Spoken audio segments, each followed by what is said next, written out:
Good afternoon, everyone, and welcome to this afternoon's panel session on transforming rail freight operations in a digital era, looking at the role technology can play in boosting rail freight operations and performance. I'm Zoe McLennan. I will be moderating today's session.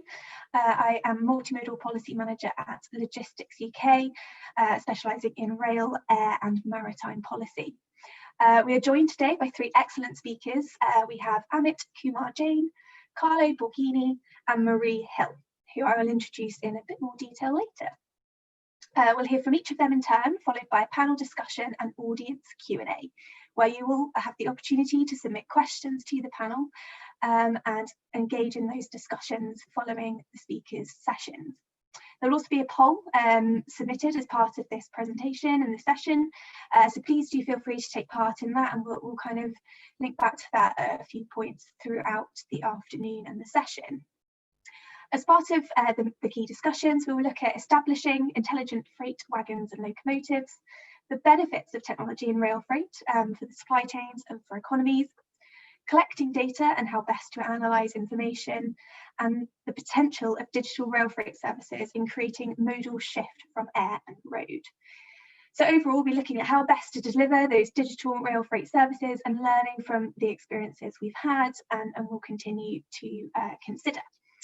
So without further ado, I would just like to introduce our first speaker, Amit Kumar Jain, General Manager of Operations at the Centre for Railway Information Systems. Amit has 20 years of experience of operation and management of railways and metro rail systems, including work in integrated multimodal transportation systems and transport demand management. So I will pass over to Amit now just to present his section, and then we will take that back at the end. So thank you very much, and over to you, Amit.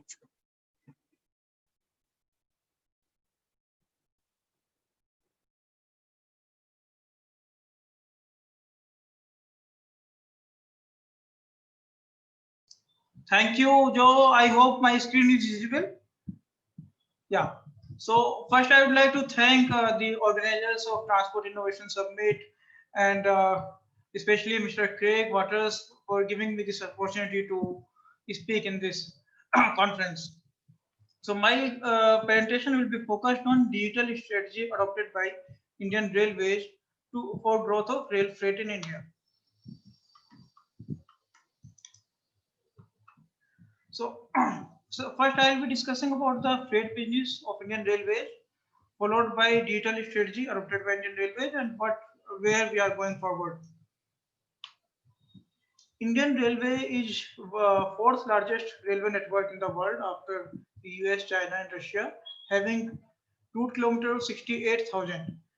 We carry 8 billion passengers and 1.2 tons of freight every year.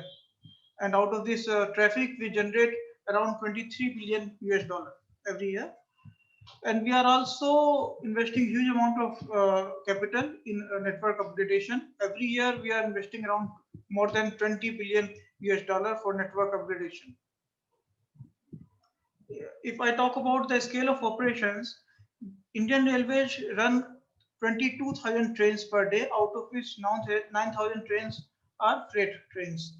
We have a fleet of 290,000 wagons, freight cars. We have 12,000 locomotives, and this kind of behemoth operation creates more than 36 million digital transactions a day. The complexity of our freight traffic is increased because of the mixed traffic condition, which means that same track is being used for freight as well as passenger trains. And our freight trains are not running as per the schedule. They run as per the demand. Whenever there is a demand, freight cars are being supplied, and after the loading, freight cars are dispatched to the destination, but there is no scheduling of the freight trains. And because of the heavy congestion and due to passenger carrying trains sharing the same track, it is not possible to do timetabling or scheduling of the freight trains at this moment. So all these things increases the complexity of the freight operations, and you'll appreciate that this kind of behemoth freight operation cannot be taken care of manually. So in 1986, we started our digital journey with creation of CRIS, Center for Railway Information System. And this was set up to take care of the freight and passenger operations of Indian Railways. In 2000, we introduced Freight Operation Information System, which I will be discussing FOIS in subsequent slides. And since then, we are introducing many applications to take care of our train operations and to take care of our business processes. The digital strategy of Indian Railway is focused on 4 pillars. Business processes. The business processes are taken care by FOIS, Freight Operation Information System. We have data integration with other applications. We have RTIS, that is Real-Time Train Information System. And we have well-developed dashboards for the operations manager. Second pillar is customer. Third, partners, logistics partners. And fourth, and the upcoming pillar I would call is analytics. So I'll be discussing each pillar of detailed strategy adopted by Indian Railways for freight services. So as I told you that FOIS, Freight Operation Information System, was the first project which was conceptualized in 1986. First part of the FOIS was delivered in year 2000 after detailed planning and development of the software. In 2000, we introduced the operations part. RMS, we call it train operation module of the FOIS.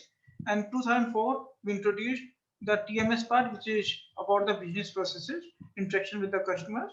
And since then, we have introduced number of new features in FOIS. So the operation part of FOIS system takes care of train planning, train ordering, placement of the train at loading location, movement of train and on end-to-end basis, then management of the rolling stock that includes locomotives and the freight cars, then tracking of the train. Rake we call train. So rake tracking means tracking of the train, and real-time train information system.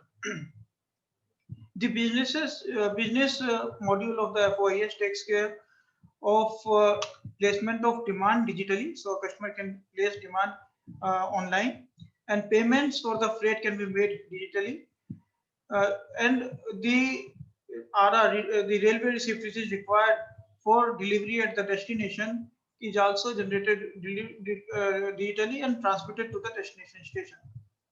We have facilities for consignment tracking on real-time basis, and we have number of incentive schemes which we offer to our customers, so they are also available in digital format. So as I told you that FOIS was introduced in year 2000, over the time a number of applications have come up to take care of different business needs, like CMS for crew management system, for local maintenance of the freight cars and locomotive, FMM and LMS. We have control office application, COA, to monitor the train running, and train dispatcher use COA for controlling the train operation. So we have number of such modules, applications that have come up after FOIS, and they have now been integrated with FOIS seamlessly through two-way integration. I mean, the flow of information takes place from FOIS and to FOIS both. More than 50% of our locomotives are equipped with GPS devices, which generate the location information of locomotives after every 30 seconds. So we have data of more than 50% of our locomotive about their location at every 30-second interval. So this kind of data we generate for all the locomotives equipped with RTIS. We know the exact location of these trains, and the route taken by the train is also available on real-time basis. Then we have developed dashboards for the help of our operations manager, wherein they can see KPIs and analyze the KPIs with respect to the historical data. We have tracking system of our rolling stock on GIS maps. So this kind of dashboard is available for the operations manager, where they can see the loading number of rakes loaded on a particular day, the number of rakes that were loaded last year on the same day. I mean, number of wagons, how many tons we have loaded, the freight earning that we got from this loading, number of rakes unloaded, number of wagons unloaded. So all this data is available on click of mouse, where an operation manager can analyze the performance of freight operations. Then this is GIS monitoring of our trains. You see the red ones are the loaded trains, and the green ones are the loaded trains, and red ones are the empty trains, and blue ones are the passenger carrying trains. So we, in a particular given area, we can see where all our trains are located, and it also helps in prediction of the congestion. We also have sectional performance dashboard, wherein we can see that how section is performing in terms of the congestion. If there is a congestion, then the train speeds come down, and this red line shows that this particular section is congested, and we need to divert some trains to other section to reduce this congestion. Then if you, this is GIS location of all the trains for a particular commodity. So if I want to see that where all the trains are having food grain loaded in them. So this shows that the position of the trains having food grain loaded in them. This helps in monitoring the particular commodity movements. And this is GIS based comparison with respect to last year. The size of the circle shows that how a particular zone, we have 16 zones for Indian Railway, so how a particular zone is performing with respect to last year. So here it shows that Northern Railway NR 52.1%. So for a particular period of time, loading of Northern Railway has increased by 52%. Most of the, because of the COVID situation, loading is red one shows that there is a reduction in the loading. So you will find that at most of the places loading has reduced, but in northern it has increased because Northern Railway is loading food grain, and which is being dispatched all over the country. So this kind of dashboards are available for the help of the operations manager.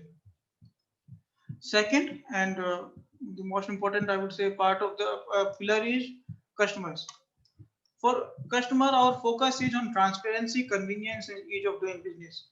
We provide a facility of digital placement of the demand, digital transmission of the railway receipt to the destination.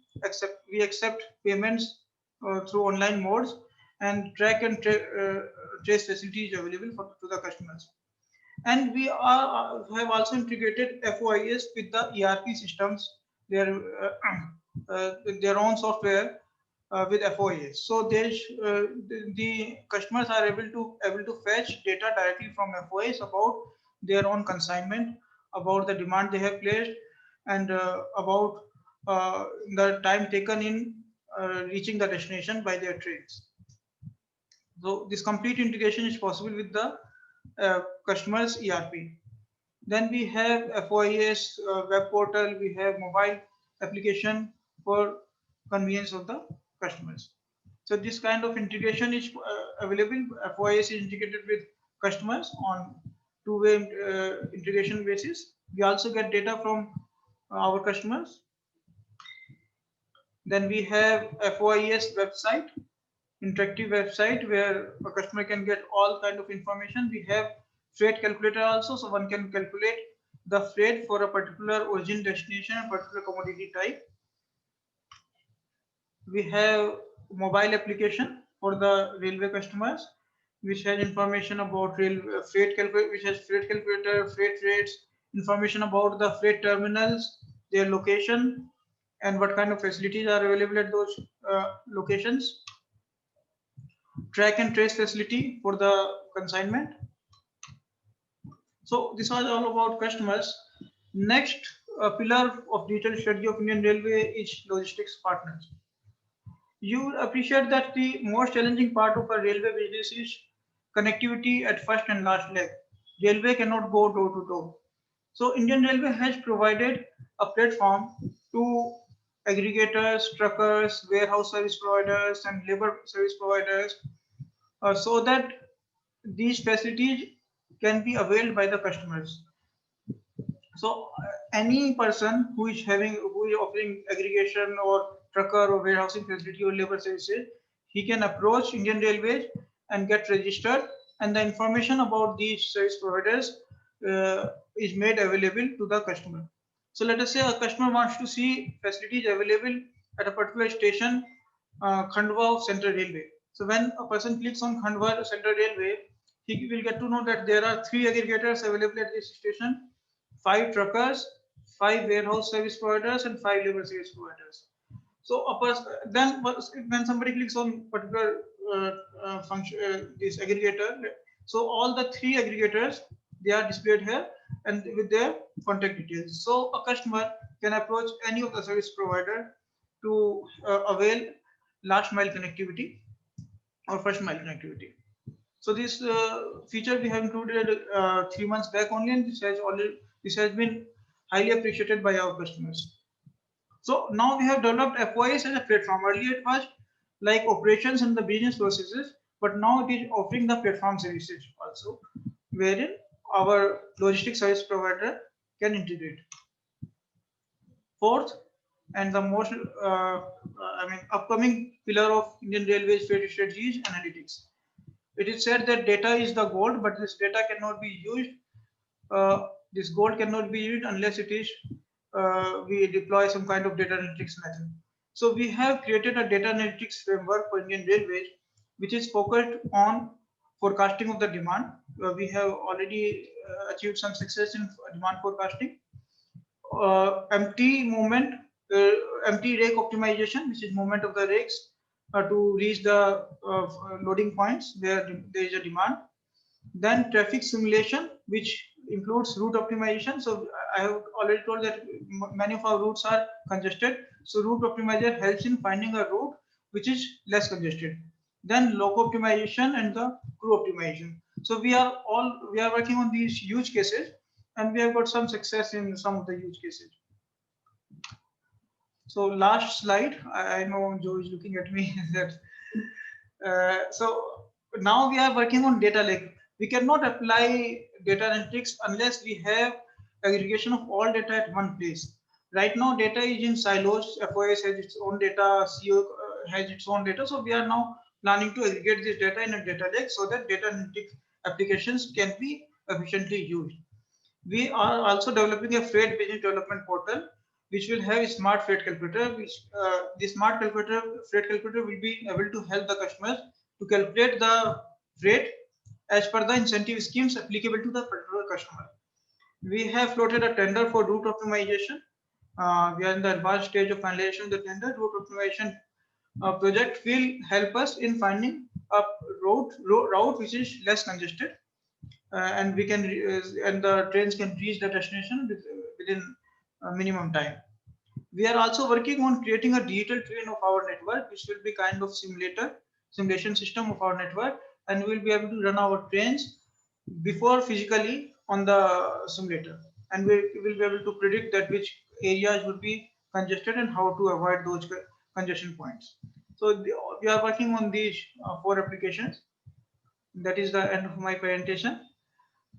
I hope I didn't breach the time given to me. Thank you very much. Thanks, listeners, and thanks all. Thank you, Amit. That was great. That was a good level of detail. So thank you very much for coming into that, particularly in terms of those 4 pillars. No, I'm not able to hear you. Can you hear me now? Yeah.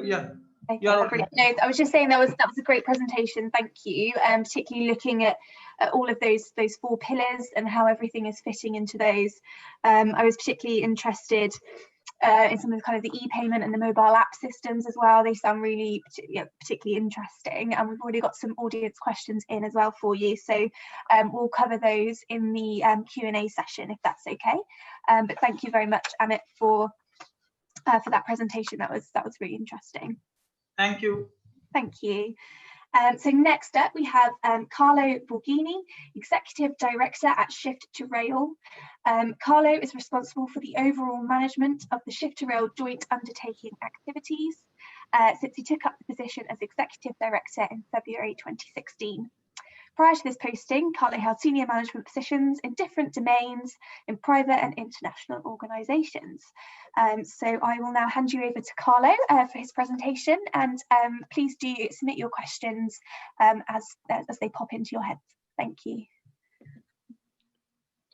Good afternoon. I'm happy here to be here in this event today. I was listening before another key event that is taking place in Berlin at the moment, where the Ministry of Transport of the European Union have signed a declaration about rail freight and the importance that is given to rail freight in the future context of mobility and transport.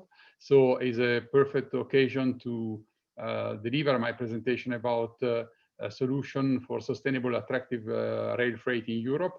And also, I'm pleased to be after the colleague from India, Amit, because last year I was with Commissioner Bulc in India, exactly to enhance our collaboration in the field of rail on the different domains that we are working. So it's really a perfect continuation of the collaboration at global level that we are trying to bring forward. I would like to use a few seconds only to present what is Shift to Rail. Shift to Rail is the European Union Integrated Research and Innovation Program dedicated to rail, as has been said, started in 2016, and is focusing on achieving key changes in terms of capacity, operational reliability, energy efficiency, life cycle cost reduction, and finally in increasing the overall punctuality of the system. These objectives are policy objectives of the European Union, but also are key objectives that are answering the needs of the European citizen, the freight business, I would say the socioeconomic expectation that we have in Europe. With regard to freight, we have a dedicated innovation program where we are investing to develop activities in different areas. You can see this picture shows a bit the area where we are working, splitting down the departure preparation of the train, the main trip, the marshalling yards, the second part of the trip, and the final destination. And we have sliced down this different type of activity, and you can see in the yellow part of the screen, effectively the area where we are working. And if I take in particular the central part, ATO is one of the key components of this work. ATO building upon all the services coming from automation and digitalization and progress that we are doing in this respect, combined with artificial intelligence and bringing overall intelligence on board of the train and on board of the wagons. And one of the key aspects I will present about the progress of this work is about the digital automatic coupler, because Europe is one of the is the only country around the world that has not yet implemented a digital automatic coupler, and this will be paramount to achieve full automation in the different type of activities, and also to increase the cost efficiency of the full rail freight business. One, in the context of the current pandemic, rail has demonstrated in Europe to be capable to continue to deliver up to expectations, thank you to the natural and capacity to transport large volume on long distances at a sustainable and efficient cost. So this is, at the moment is becoming also at the attention of the minister, exactly for this reason, is how we ensure that the incredible experience that was in particular lived during the pandemic become something that will continue also when all the rest of the business will go back to the same levels. What we have achieved so far, which are the key area where we are delivering much more advanced at this stage. Well, the initial achievements are, first of all, the digital automatic coupler. We have a European solution for the digital automatic coupler that is coming from the Shift to Rail, and it will enter in the pipeline of the prototyping and testing and demonstration at large scale in Europe. As you can see, something has been delayed due to the pandemic situation, but with the objective to have the digital automatic coupler deployment process started in the next 5 years, with a major impact on the full business of the freight.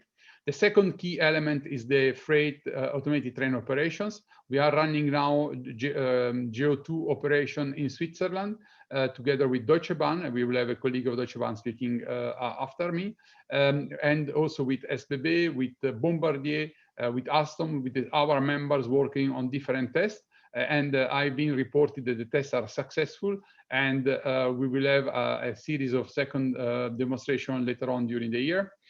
We are working on the intelligent video gate. This is another key achievement for multimodal dispatching and operational aid, and in particular also on condition-based maintenance, where effectively Deutsche Bahn has a specific solution that has been developed as part of the work delivered within Shift2Rail.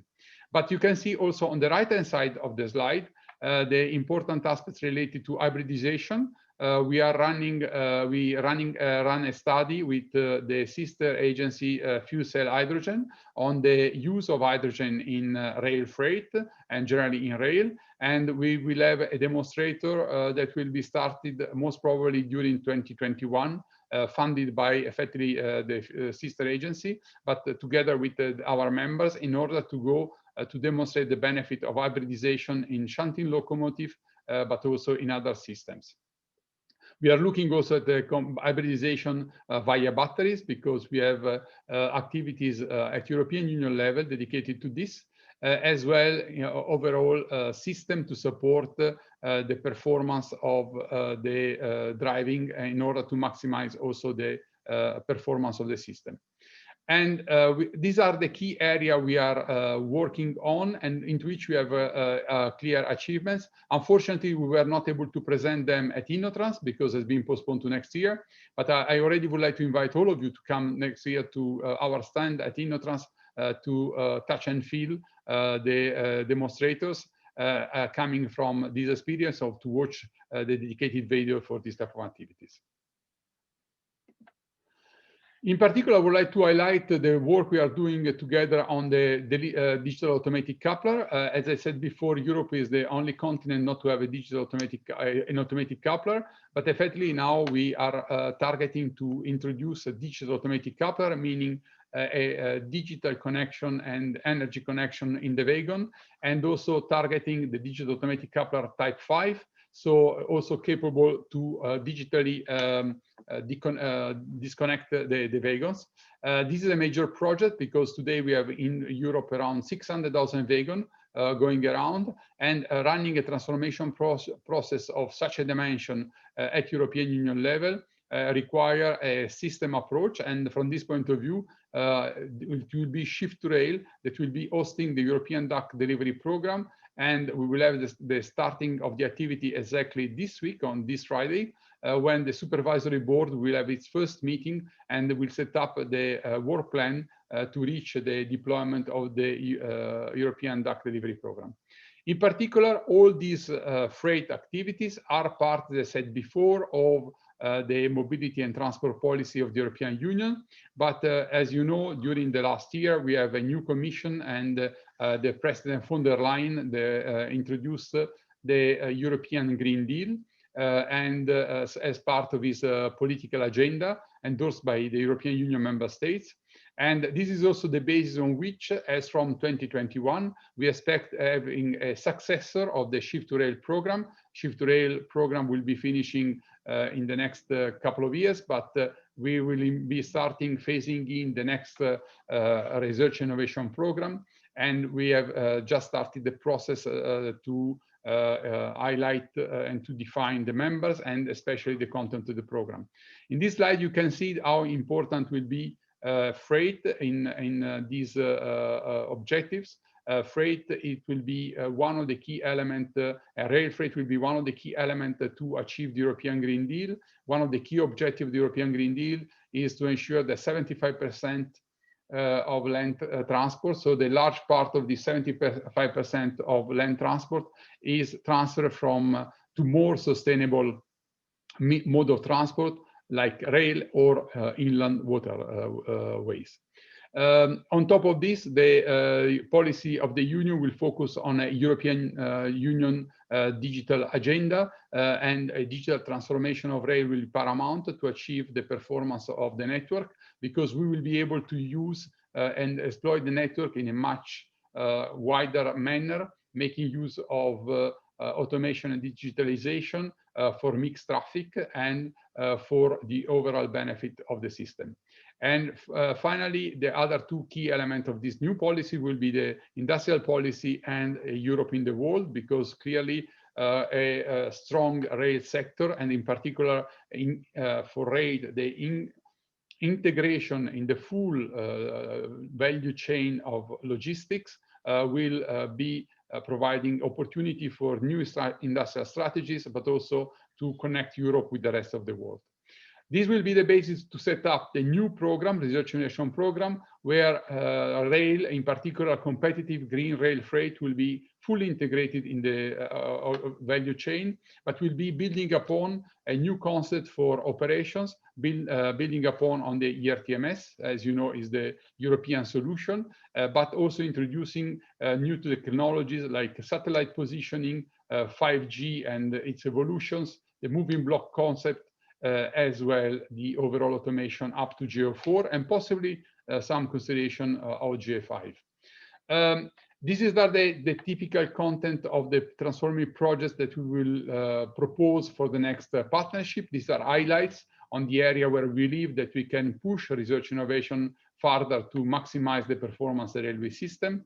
Railway will be, rail freight will be one of the key elements of this green freight logistic chain, and more particularly with regard to rail freight, we are looking at largely similarly to what has been presented before by Amit and the experience of India, to customer interaction and services via customer dedicated platform that are not limited to rail, but are integrated the full value chain of the logistic. New business models. We have seen in the last year how the transport of freight rail has been changing.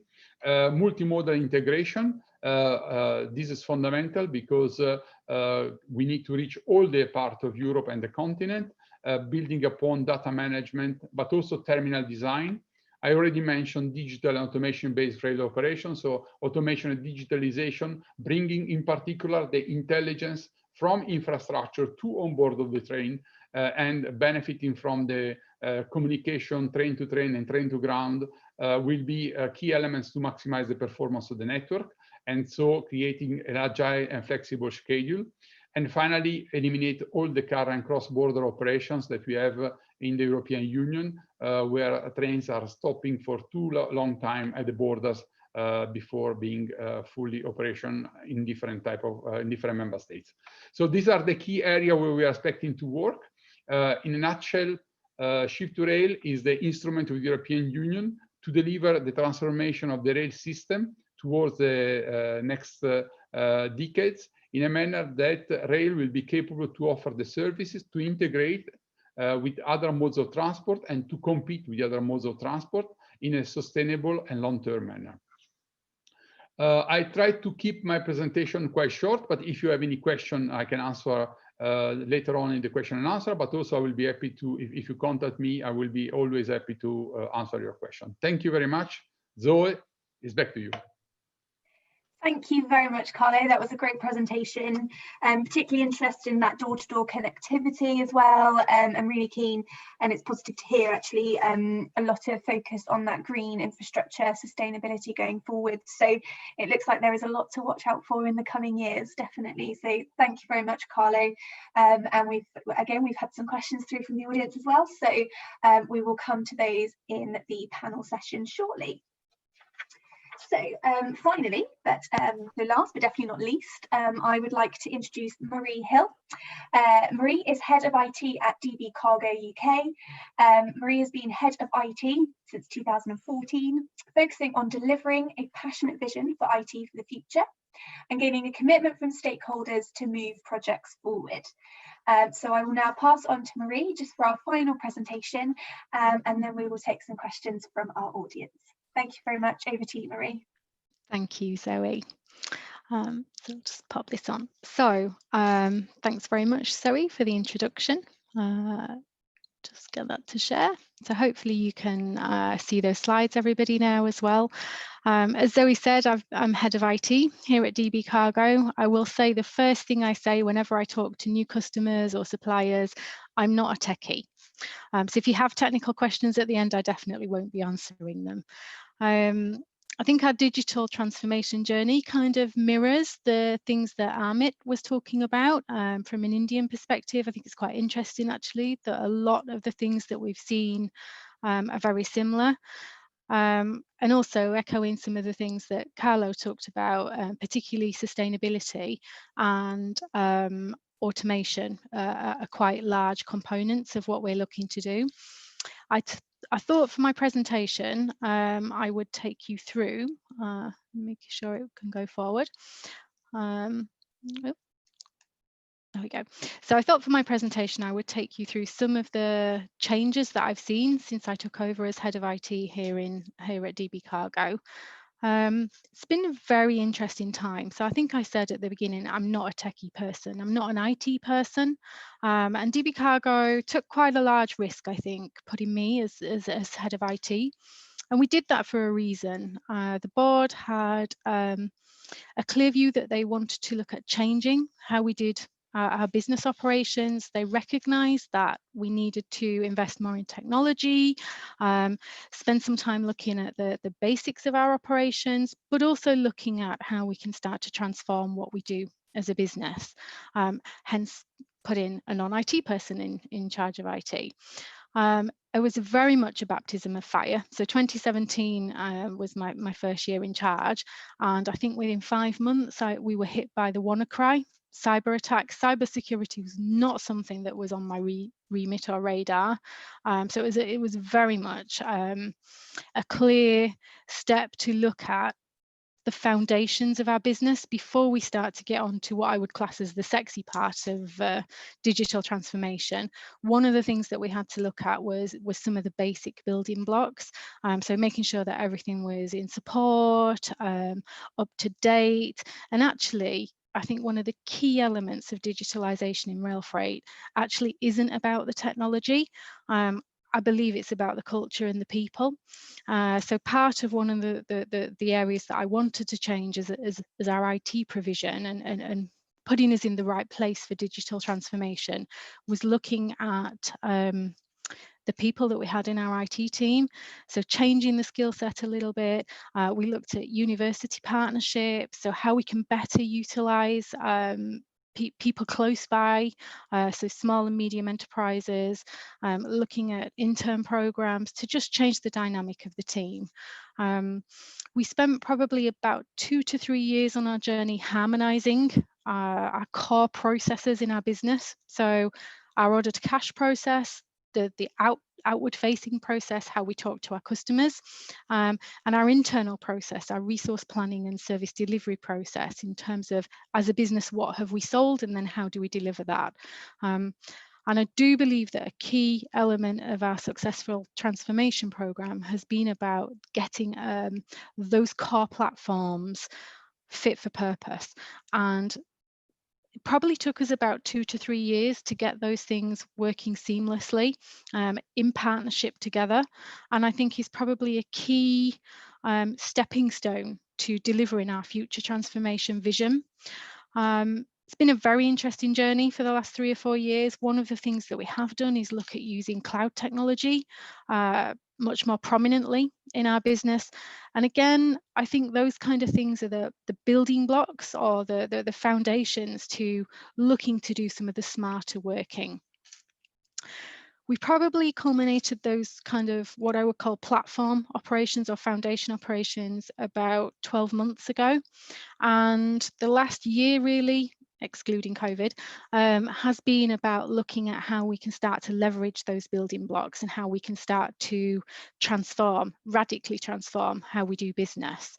And that puts us in the area of optimization. So one of the things that I wanted to look at is what does our program look like going forward? What are the core epics and features, which is how we define the types of things that we want to deliver, what do they look like? And one of the things that I'll say around digital transformation and why it's so important that the people, the process, the cultural side of digital transformation is probably for me more important than the technology side, is because to truly transform your business, you need your people to follow you. It's easy as head of IT to look for the new technology and look for where we can perhaps utilize something that's on the market. What's really difficult is to embed that technology in your business and actually have your employees looking at how can we improve what we do? How can we make use of that technology? How can we take that further? And one of the things that we've done within our program of transformation is all about branding. So how we brand our transformation ideas. So for example, our journey with our customers, we've branded as digital customer journey. So how do we transform our traditional sales operation, the process of taking an order, planning that order, tracking and tracing it with the customer, and then delivering it? One of the things that we've introduced, and it's very Amazon-esque, so I make no apologies for stealing ideas from anywhere where I see them that they're really great, and Amazon's a really good example. When I looked at our business, I wanted our customers to experience the Amazon style buying process. So you're ordering a product, you want to check what the price is before you buy. You want to see, can I have that product? When can I have it? When will it be delivered? You want to track it through its life cycle, and you want to make sure that it's billed and invoiced and delivered correctly. And so part of our digital journey has been looking at those core processes, our externally facing view to the world, and looking at how we can deliver that in a much more user-friendly way for our customers. Ironically, when I talk about digital customer journey, I don't just mean our external customers either. Part of our transformation program is about our internal business operation, and I'll come on to that when I talk about employee of the future. So following on from transforming our external relationships and looking at how we connect our businesses together with our customers, the holy grail in rail freight transport is to look at what you've sold, the demand that you have to move, compared to the resource base that you have to deliver that, the supply chain. And part of the investment that we made in the two core platforms, looking at order to cash and resource planning, was to look at starting to mirror and match supply and demand. So when the customer order base is higher, we can look at changing our resource planning processes. We can look at perhaps changing our maintenance cycles, and really starting to automate and optimize our capacity management processes in our business. Most rail freight companies tend to carry large cost items such as the assets that they have in their business or their workforce. So the better that you can optimize those systems and those resources, the better capacity management that you can get, and hopefully the better efficiencies that you deliver in your business. This year for us has been about optimization and looking at how we can first automate our processes in terms of service planning and delivery, and then look at how we optimize them. It's not easy in rail freight because traditionally the systems that we have available to us are legacy applications. We've done a lot of self-build internally as a business to look at how we deliver those, and we're really starting to see those things come to life at the moment. And we call that work stream intelligent planning and forecasting. And it's all about looking at what we've delivered as a business and how we want to move that forward, particularly leveraging technology. And I'll come on to the business intelligence one next because it links really well to intelligent planning. So again, as a business, one of the things that we need to look at is what have we delivered? What do we need to deliver? And using predictive analytics and machine learning much more strongly in our business. I worked with a supplier recently for our customer portal to deliver machine learning and sorry, I knew that would happen, to deliver machine learning and predictive analytics for our ETA algorithm for our customers when we will deliver their products. And interestingly, it really made us think about, why do I need to go to a supplier to do that? Why don't I have that data internally in my business? So we've made a much stronger focus on business intelligence. And I think that will be one of the key factors that really help us drive operational efficiency. Machine learning is really interesting. It can, and it has radically changed how we deliver ETA information to our customers. And it's really exciting what we can do with that information.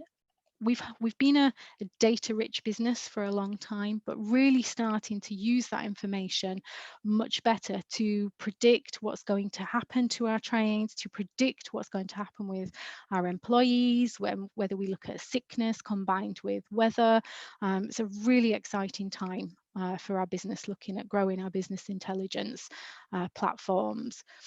Another area that we've worked quite hard on is automating our production processes, be that in maintenance, where we look at 3D printing. Traditionally, rail freight assets have a long life cycle, which doesn't match so well with technology. So sometimes we invest in a locomotive, which might have a lifespan of 20, 30, 40 years, and it's really difficult to retrofit technology to those, but we're doing that. One of the difficult parts of that is that the components become obsolete, they're no longer manufactured, and so things like 3D printing really help us to leverage technology and address major business pain that we feel. So it's been quite exciting looking for those types of technologies and how we can best utilize those. I have very clear vision in our business around how we can perhaps use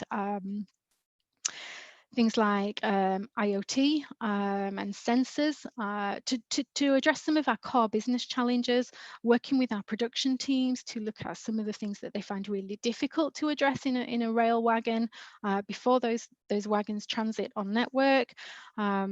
Whether that's things like loading sensors to check whether that's load balanced correctly, whether it's around predictive maintenance and predictive analytics about when components or assets might fail, or whether that's about true automation of yards. So for example, using electric locomotive technology to automatically shunt vehicles in a yard.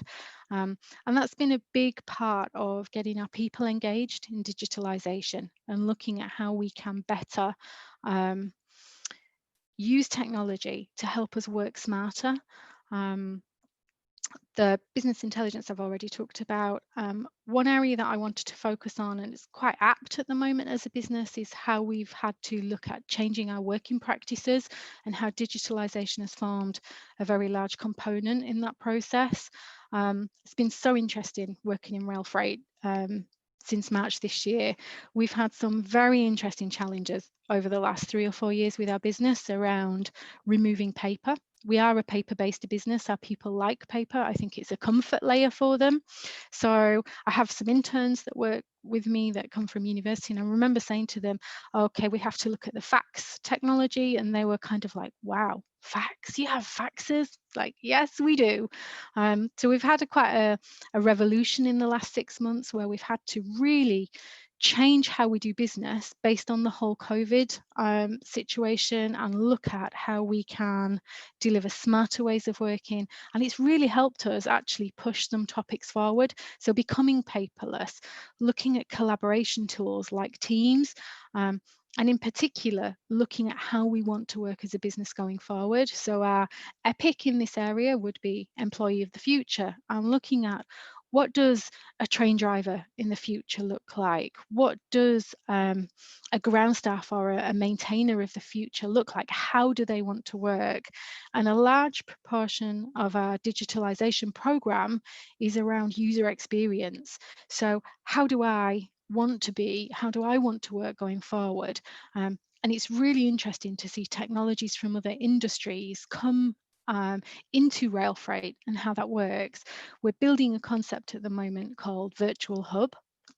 And that's like a dashboard that is looking at the role that you do in the business, the task that you might be performing that day or that week, and the location that you're performing, and pulling the data and the information relevant to those things into one common dashboard for you.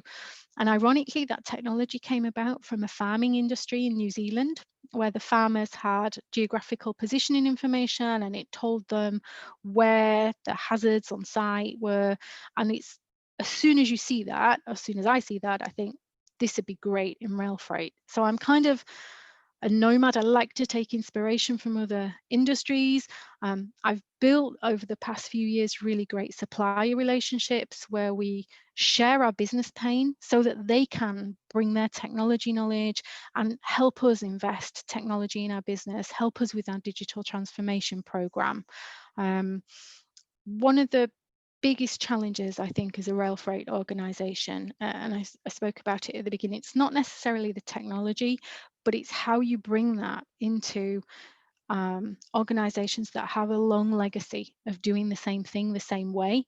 And how we've done that in the UK is to look at really engaging our people, engaging them in their journey, looking with them at what's difficult in their role, what's the user experience like, and really trying to build that as the foundation in anything that we do moving forward. Sometimes really successfully, sometimes not so successfully. But it's, I think, probably for me, the core takeaway from digitalization, that the technology's really the easy part, particularly if you're willing to look at other businesses and other industries about how they use technology to move their business forward. The difficult part is how you manage the business change, how you really reap the investment and make that work for you.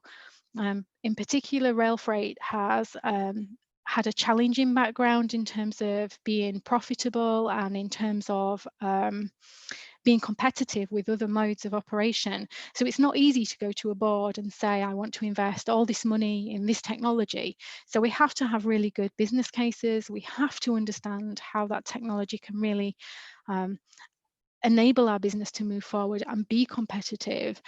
If we don't do it, the challenge is that today we're the green industry, but we might not be the green industry. I look at what's happening in road quite frequently, and the technology that they're using, they're becoming much cleaner.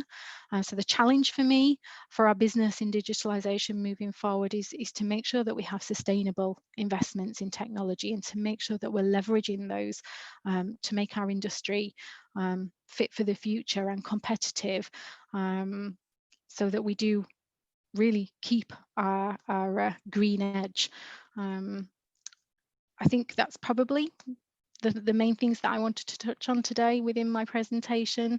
Zoe, I think I'll probably hand over to you at the moment, and then perhaps we'll have some questions on some of those areas shortly.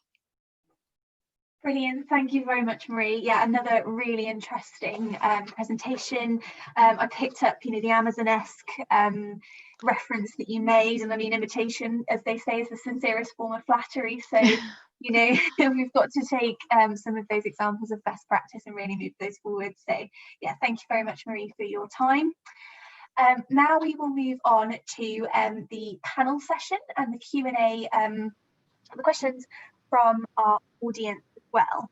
So just to kind of ease us into that, we have got the results of the poll that was sent out earlier on in the session.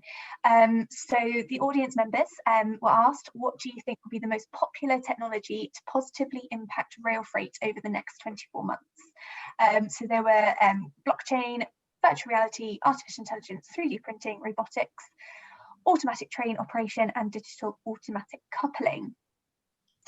So interestingly, the digital automatic coupling seems to be the most popular response, with 57% of responders picking that in the poll. So I was just wondering if I could just start off with a question to our panelists, whether you're surprised by this response or not. So Carlo, if that's okay, I'll come to you first, and then we can move through as well. Thank you. Thank you, Zoe. I'm not surprised at all, because it's something that is really at the heart of what we are trying to do in freight now.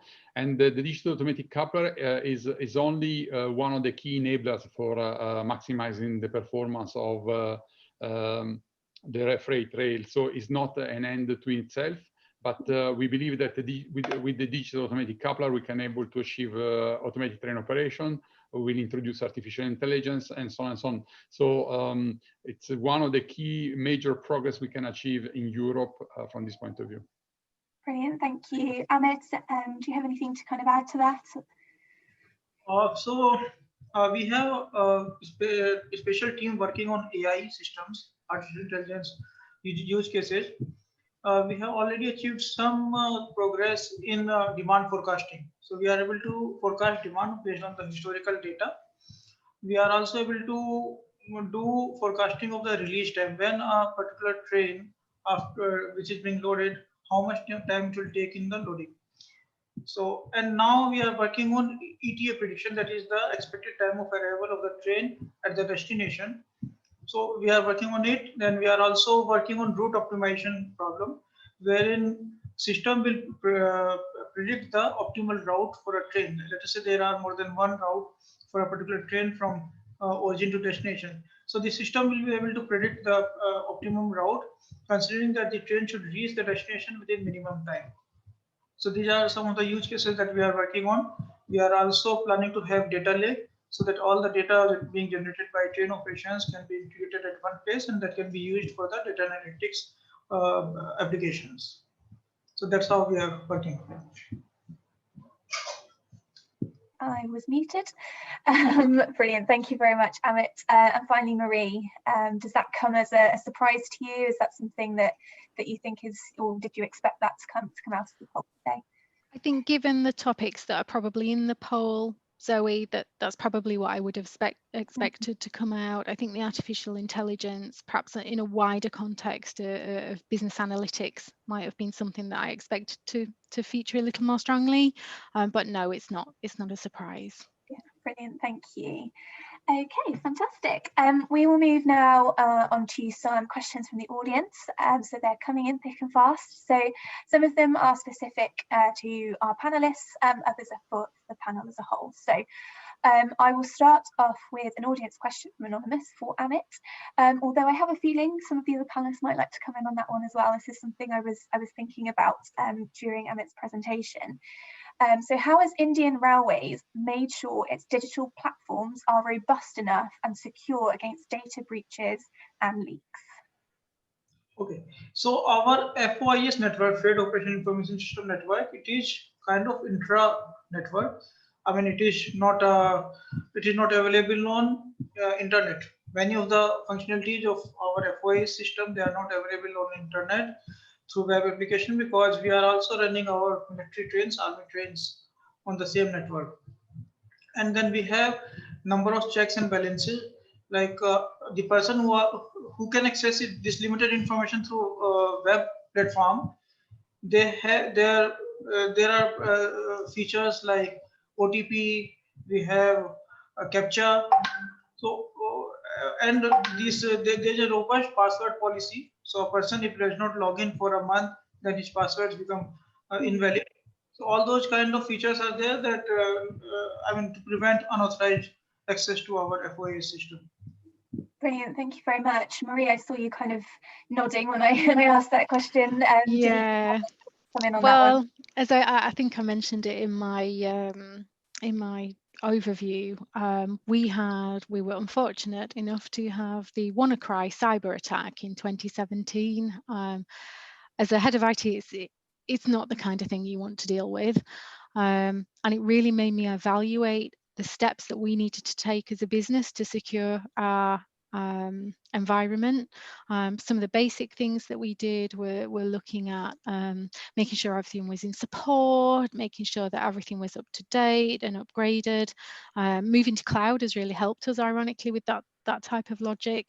But actually, again, coming back to the people side, the biggest fundamental change that we've made, and the thing that's made the most difference, I believe, is changing our culture and awareness around cybersecurity and training. We've spent a lot of time, and again, because I'm not a techie, I think I look at things a little differently, but making cybersecurity fun. So we run a campaign about monsters, and they're graphical and kind of interesting, and it's really hard to make cybersecurity interesting, particularly to a train driver or a ground staff member. They have a very different level of interest, but around making our campaigns fun and engaging and memorable. So yeah, it's much more about the awareness and training, I think, than the perhaps technical things that we've put in place, even though we have put them in place. Yeah, no, brilliant. That sounds quite fun, actually. Carlo, have you got anything to add at this point? I think what has been said is largely I think we cannot avoid having and being exposed to attack because we are doing a valuable business. So people will be interested in acquiring our data and so on and so on. I think the answer of Marie is more than exhaustive. It's really a 360 behavior that we need to acquire. And many times we think about the breach by exactly as the monster coming and attacking us. But sometimes we know that the breach starts from inside. And this is the most dangerous stuff. And it's not by chance, it's because there are a series of conditions that are accumulating, and this brings. So I think really a cultural change will be the key element of the change. And to a certain extent, if you look at other sectors, the banking system, for example, they are exposed every single day with this, but they continue to do the business and quite successfully. So I think our mindset in the correct direction will help a lot. Brilliant, thank you. Perfect. Okay, so the next question we've had, again from Anonymous, this is for all panelists, so I'll go to you individually. Freight transport in Europe is expected to grow by 30% by 2030. What digital and innovative solutions are key for the rail industry to deploy to assist in specifically meeting this objective?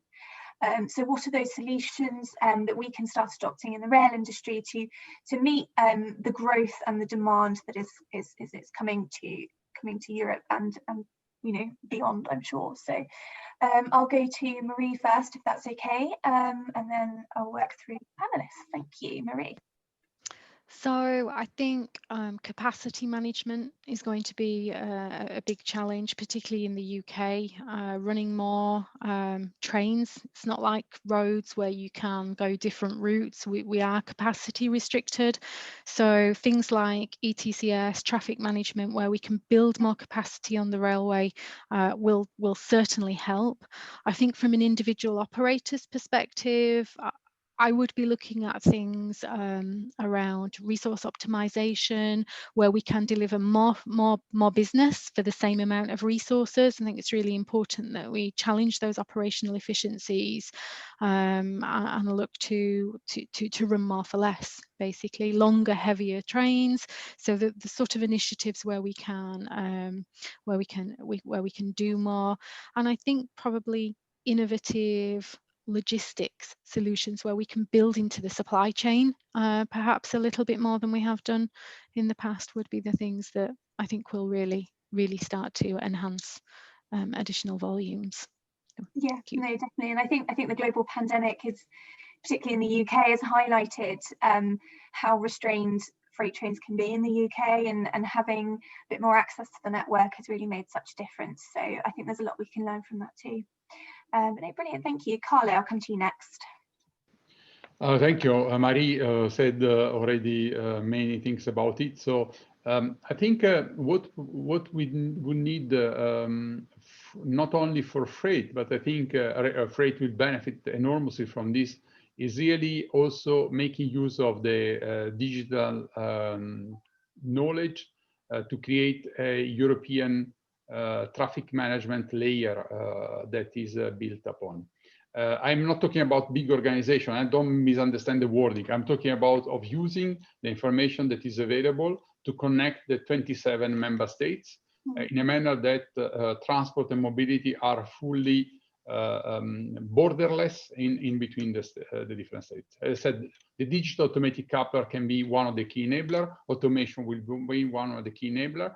But at the end, as you said before, I work also in air traffic management. At the end, if you have a perfect vehicle and you don't have a perfect supervision maximizing the performance of the network, you penalize it. So this, I think, is really something that is a level of ambition going beyond. And clearly, we need to have also a clear timetable. I think we need to commit to a clear timetable. I think the major change we introduce within Shift to Rail successor program will be to introduce what we call a system pillar, a pillar dedicated to bring the sector together, to define the a new or renewed concept of operation we want to have for rail. And there, meaning that we introduce automation, we introduce technologies based on the business model we want to run for the operator and for the final clients. So it's not only pure technology, it's really to think about, considering the advances are available, is this the way you want to run the business? And I think this is really a fundamental point. Thank you. Brilliant. Yeah, no, some very good points there. Thank you very much. Amit, have you got anything to come in on this one?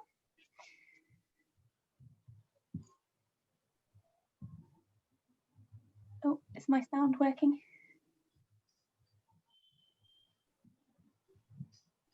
No problem. I'll just move on if that's okay. I'm not sure if the sound's quite getting through, but I'll just move on to the next question. But Amit, if you'd like to come back on that, let me know. Not a problem. So this is audience question from Sandeep Jain, specifically for Carlo. Of course, if Marie and Amit would like to come in as well at the end, they're very welcome to. So Carlo, what role do you see for digital automatic coupling technology for railways in Asia? How costly is it to implement? I just heard a few minutes ago a minister, the German minister, effectively, talking about a bill of 8.5 billion euros to introduce a digital automatic coupler in all the European network, including wagon and locals, on some assumption here. It's not something that, as I mentioned before, we have 600,000 wagon. The question will be how many will be renewed, how many will be, so there are a lot of details. The bill is important. It's really important because clearly it will tackle a mass of huge activities. But at the same time, the long-term benefit we are introducing are exponential in the sense that we reduce enormously the overall preparation of the train, we protect our staff, we maximize the performance of the network, and so on and so on. And the more we create volumes, more the cost per unit will go down.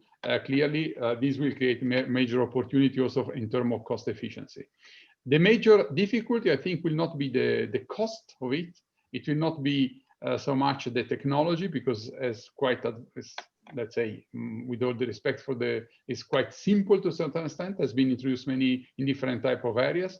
The question will be the definition of the correct migration plans, because it will be a period, and it's the most difficult period, into which we will have upgraded wagons operating in a network in which other wagons will not be upgraded, and so on and so on. So to find the correct way to introduce such a major transformation will be essential to the success of the deployment.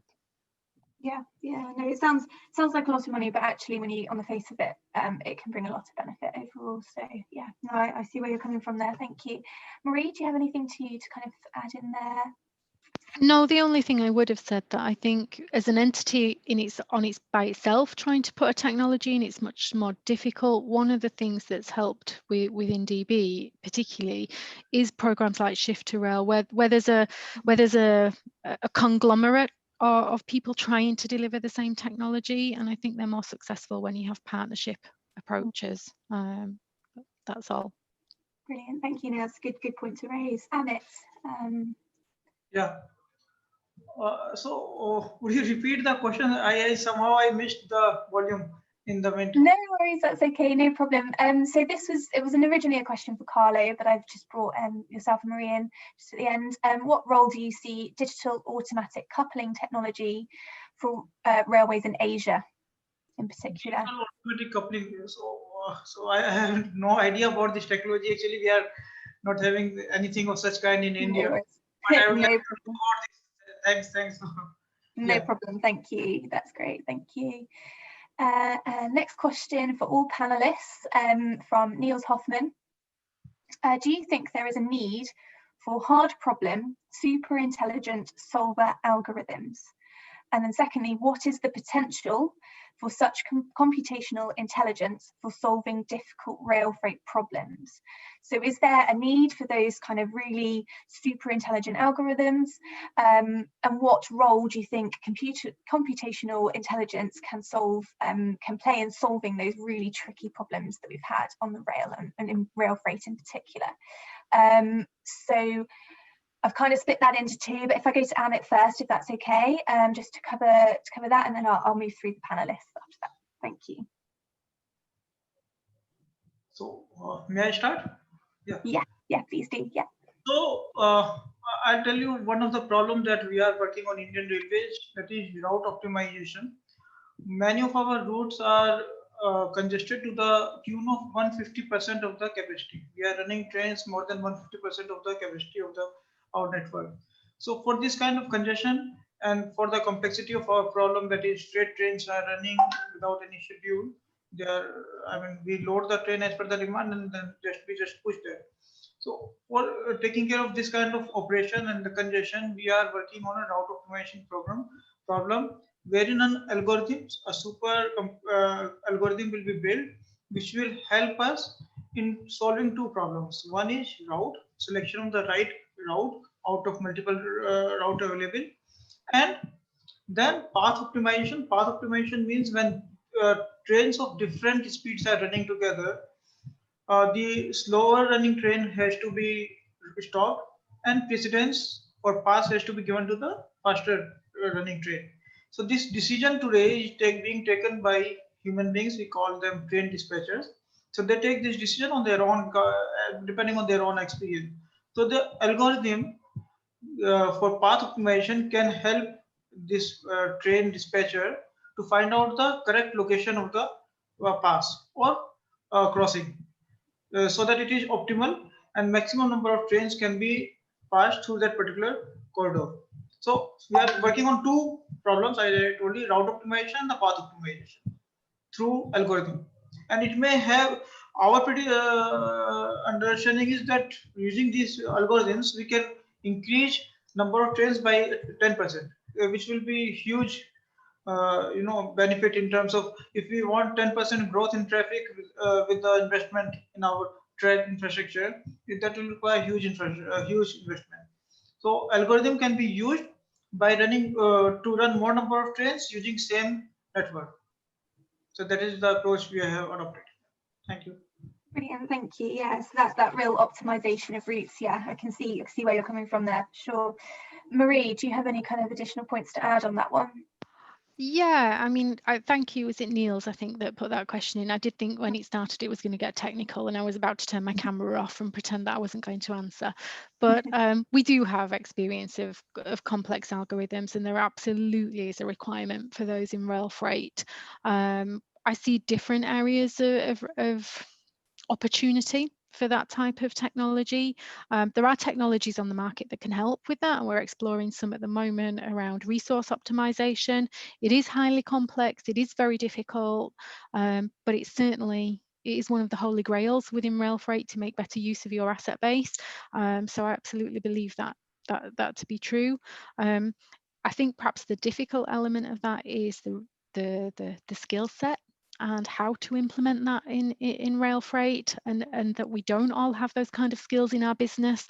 But I do believe there's a lot of opportunity for companies that do that, or even partnerships with universities and students. I think there's a huge amount of opportunity in that area, and I think there are a lot of business pain challenges in rail that would benefit from those type of algorithms. So thanks. Thanks, Marie. Yeah, and that feeds in really well with the point you made about the legacies in companies and working through kind of new technologies and trying to pull those out of people as well. So yeah, no, good point, very good point. Carly. Yeah, if I can start from where Marie ended. Well, effectively in the European Union, we are launching now the European supercomputer joint undertaking, and exactly the idea would be to collaborate with them to benefit from the procurement that we'll be doing about supercomputing, because I believe that mobility and overall system with digitalization automation will become more complex. So we need much more supercomputer capacity on board, and we know that this capacity will become more and more available. So I think the real difficulty, as Marie said, will be the skills and to find the correct people. But it's also a major opportunity, because it will create the opportunity to bring back inside the rail a different generation of people. The young engineer, the young digital engineer, but not also electronic engineer, will not go to work, I don't know, in the night shift in somewhere in a train or something like this. but they will be absolutely happy to control remotely 10 trains from their home, like we are doing now, exactly, and remotely pilot them to the station in case of problem, or monitor the system. So I believe that these type of things will be, at the same time, a bit of risk. Clearly, we need to rethink our safety model, most probably, but at the same time, a major opportunity to bring back the clear role of rail. And this is something that we are experiencing. And let's say, to be honest, the sector that today has I think the highest chance to introduce automation at the level of GF4, so the full autonomous vehicle, is rail. Because while the vehicle can go the car can go 360 around the ground, the train is a guided system. So as a limited risk, still an important risk. So if we think from this point of view, we will benefit enormously from such type of capacity. Thank you. Brilliant, thank you very much. Okay, so the next question is from Marie. From the audience, anonymous. Remote working and going paperless is great, but do you agree that there must still be a level of human interaction? Should we 100% be relying on technology? And then they've added, perhaps all panelists might have an opinion on this as well. So I'll start with Marie and then I'll move through as well. Thank you. Yeah, I mean, it's a very, very fair challenge, I think. Where we've been as a business is very heavily paper-based. And whilst I may have a vision of completely paperless, I think the truth is that a balance is the right thing. I think it's the same with remote working, and you can't beat face-to-face collaboration. It's really difficult. So I do completely agree with the person who put the question in. It very much is a balance, and I'm probably heavily more tipped towards the paperless and removing the faxes, but I do recognize that there is a place for that. I think one of the positives from what's happened with COVID in all elements of living is a higher degree of technology utilization, and in all walks of life, and I think that's been a real positive shift. And I think perhaps it's the appetite to that has increased, which is really great. But yeah, I think it has its place, let's say. So definitely, I think there are very few positives that can come from COVID, but if we can draw some of them, then yeah, no, I agree with you there for sure. Carly. Let's say that running an organization in which people are working together and should meet regularly, sometimes we reach the boundaries of this with the digital communication. I think human interaction is fundamental, but it's also showing something else, is rethinking the working space. Because if you need to be in your office alone, because you need to work, you can perfectly work from home, and you have now the digital technology to support you. But when you need to have the social interaction and really express and share some ideas, I think it's important to have some type of relation from this point of view. And I think the pandemic will help us to find the correct way. It's not the teleworking the solution, in my opinion. Teleworking is perfect instruments to help us to work. But I think we need to rethink the way we are sharing the spaces, we are using the spaces. And don't forget, this will have an impact on mobility, will have an impact on the freight, will have an impact on how we interact in the society. So also in preparing now for the next generation of shift to rail, we are looking at how all these will impact the type of needs that we will need in 2030. And we know that all the urbanization is an ongoing process. Still will be an ongoing process in 10, 20 years, or we forget everything in 2 years and we are back to normal. I have no idea.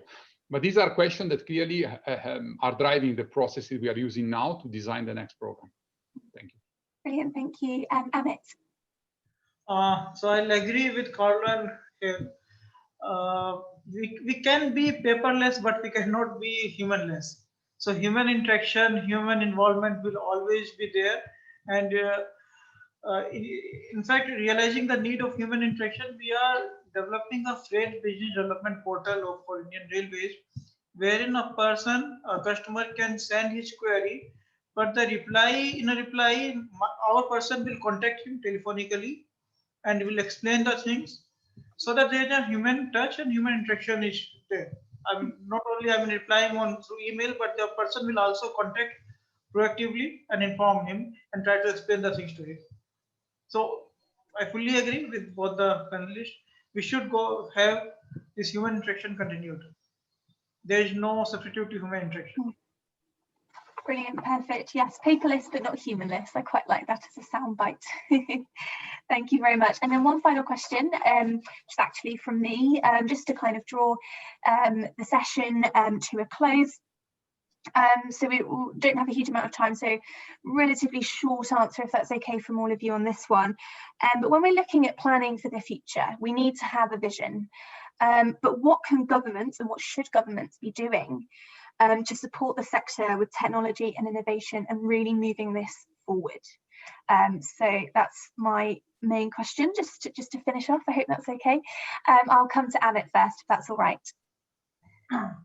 So, like I explained about the framework, AI framework that we have developed for Indian Railways, I would say that every organization should have at least 10-20 years framework for application of upcoming predictive tools, AI, machine learning, and how it can help in improving the train operation and the business processes.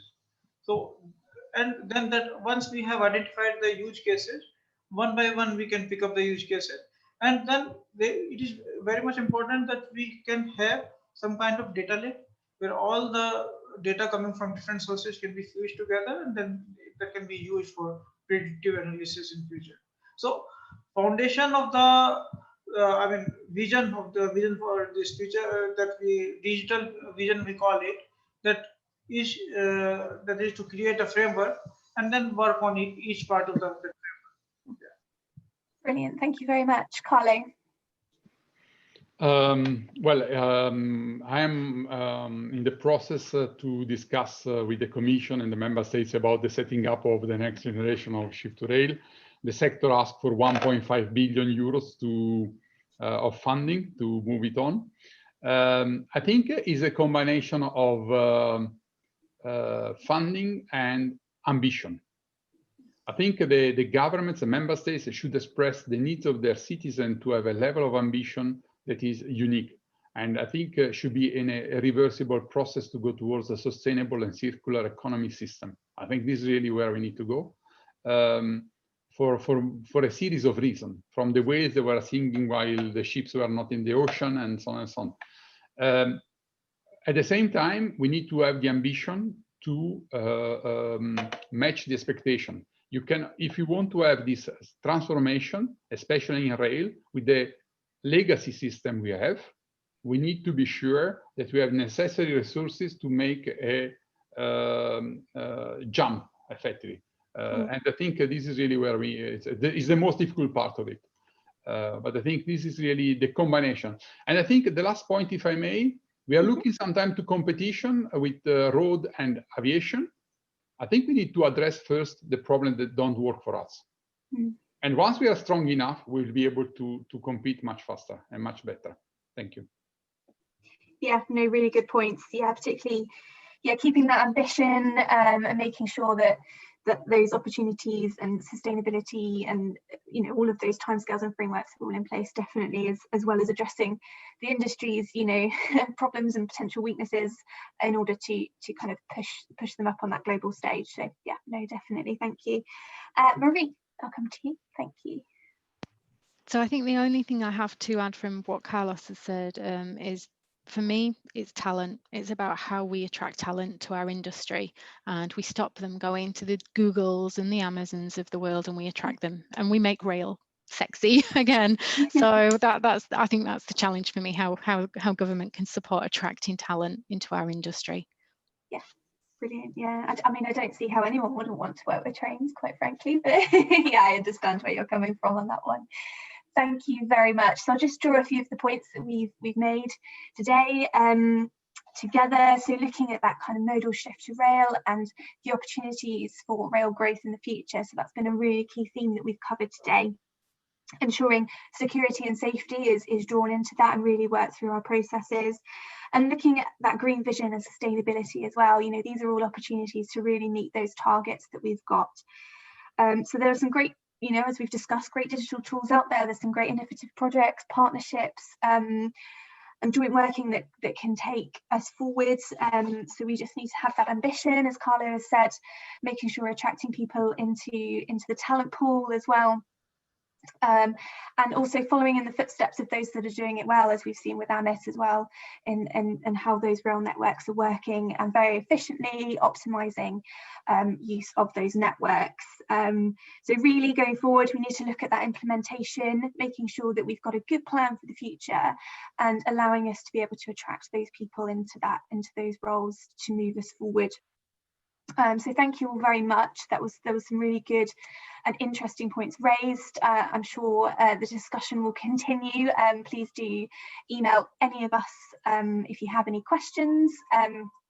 I think you can connect on the Transport Innovation Summit webpage as well. So I just want to say thank you very much to our three speakers, Amit, Carlo and Marie. Thank you to our audience for your questions and participation this afternoon. And a particular thank you to Global Railway Review for organising this session as part of their online Transport Innovation Summit. There are some great sessions scheduled throughout the rest of this week, so please do check them out. Tomorrow there are two main sessions, including putting passenger needs first, which is 10 AM UK time tomorrow, and then delivering asset management transformation at 2:10 PM UK time. And please do continue to connect with sponsors and attendees and network and really build that those connections as well. So thank you again to our speakers, and I hope you've all enjoyed this afternoon. And yes, we'll be in touch soon. Thank you. Bye. Thank you. Bye. Thank you. Bye-bye. Thanks. Fantastic.